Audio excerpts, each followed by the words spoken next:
Hello hi नमस्कार मित्रांनो, तुमचं आजच्या व्हिडिओमध्ये मनापासून स्वागत करतो. आणि आजचा जो व्हिडिओ आहे तो तुम्ही पोस्टरवरती बघितलाच असेल. तर आज आपण पोपटी बनवणार आहेत.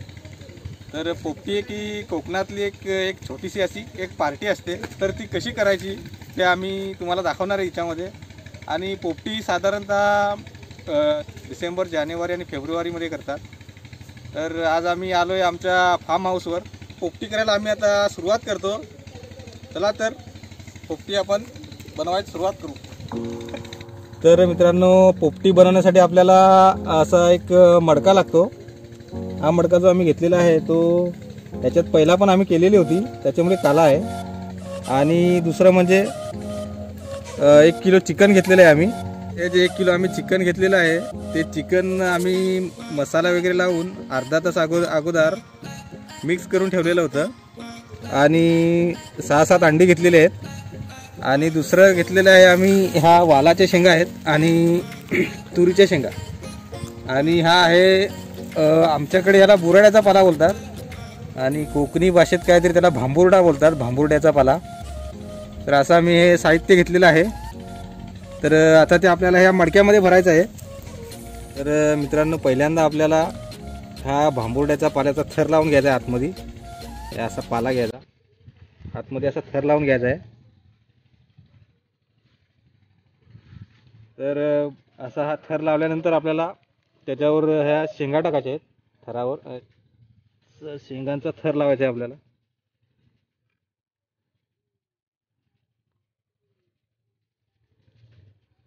शेंगा टाकून झालेल्या आपल्या, तर त्याच्यावर असं मीठ सोडायचं आहे आपल्याला.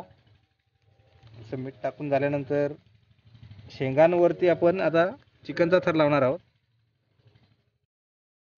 भांबुर्ड्याचा पाला आणि शेंगा स्वच्छ पाण्याने धुवून घ्यायच्या आहेत. तर आता आपण चिकन टाकणार आहोत. पोपटी जी आहे ती अलिबाग रायगडमध्ये फेमस आहे. हळूहळू ती आपल्याकडे कोकणात सगळीकडे पसरत आहे. काही लोक ही पोपटी वेगळ्या वेगळ्या भाज्या टाकून शाकाहारीमध्येही बनवतात.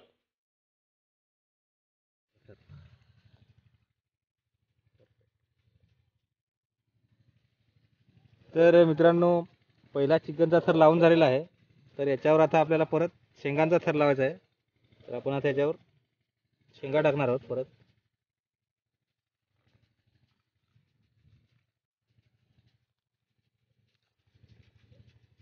तर शेंगा टाकून झाल्यात. परत आपल्याला आता त्याच्यावर मीठ सोडायचं आहे. मीठ टाकतो शेंगांवर.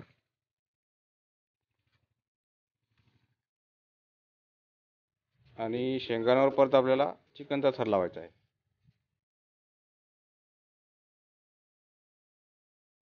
मित्रांनो, चिकनचे 2 थर लावून झाले आणि शेंगांचे 2 लावून हा तिसरा थर आहे.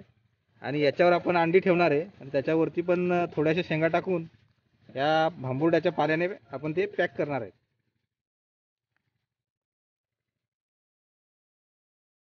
तर मित्रांनो, भांबुर्ड्याच्या पाल्याचा एक वेगळाच वास येतो. तर तुम्हालाही असे वाटत असेल की पोपटीलाही त्याचा वास येईल, पण पोपटीला त्याचा थोडाही वास येत नाही. जर तुम्हाला तो नको असेल तर तुम्ही केळीची पानं वगैरे वापरू शकता. सगळं आपलं भरून झालेलं आहे. आता आपण हा भांबुर्ड्याचा बुराड्याचा पाला आहे ना, त्याच्याने याला लेप द्यायचा आहे. पूर्ण असा पॅक करून घ्यायचा आहे या. तर आपण याला आता पूर्ण पॅक करून घेऊ.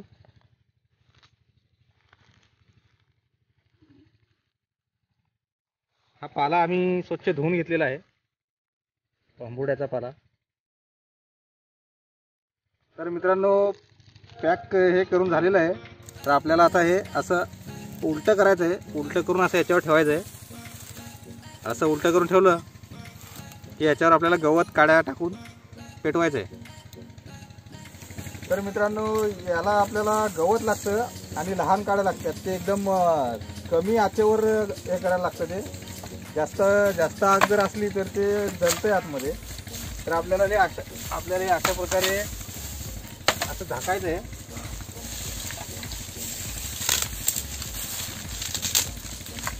बारीक बारीक काड्या लावून घेऊ इकडून तिकडून. मोठी लाकडं साईडला ठेवायची. सगळी आपली टीम आहे चॅनलची, सगळं मदत करते.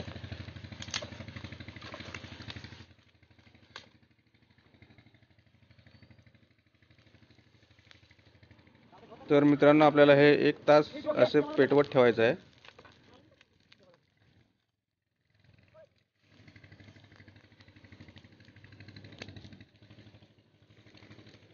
साडेसहा वाजलेले आहेत आणि सनसेट तुम्ही बघू शकता.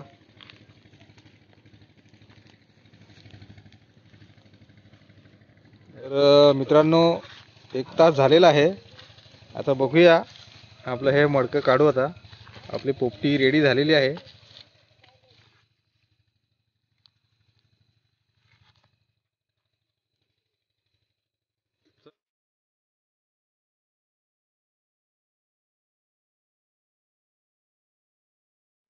एकदम जबरदस्त असा पोपटीचा वास सुटलेला आहे. भांबुर्ड्याचा पाला आपल्याला काढून घ्यायचा आहे आणि जबरदस्त अशी पोपटी शिजलेली आहे. तर अशा प्रकारे मित्रांनो पोपटी रेडी झालेली आहे.